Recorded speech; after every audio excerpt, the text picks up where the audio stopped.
A beautiful welcome, amazing people, amazing science, quite a bit of motivation to go to a certain level of details, and the missing bit on how do we go into the market. So that's for me more or less the summary, which is most likely also a bit the centerpiece why I'm also here to try to understand.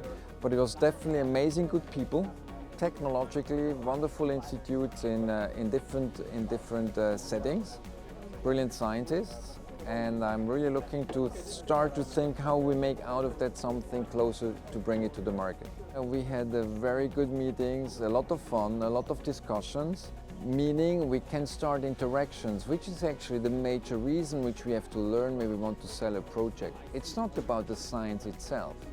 It's not necessarily all the time about the product, but I think Latvia can benefit of starting to learn how to talk to people outside, because your markets, at least in life science, is not in Latvia itself.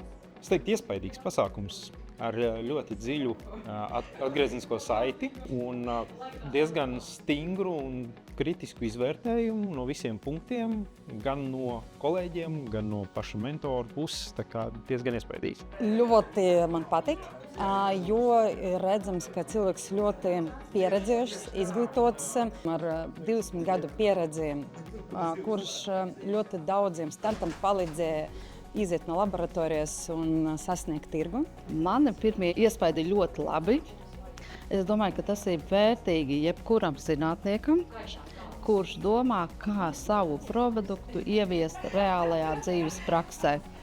Ieteiktu šādus seminārus ne tikai tiem, kuri veido jaunus uzņēmumus, bet arī kuri meklē inovatīvus risinājumus mūsu dažādām dzīves sfērām. Ļoti vērtīgi skats ar citu redzējumu un skats no industrijas eksperta, kas ir strādājis ar līdzīgiem uzņēmumiem, jo tiešām mums jau nav tādas kompetences kā šiem piesaistiem ekspertiem, īpaši tie, kas nāk no farmas industrijas citās zemēs. Katra šāda tikšanās, katrs šāds workshops dod to nepieciešamo detalizāciju, kas ir nepieciešama, lai mēs tālāk tiktu tirgu.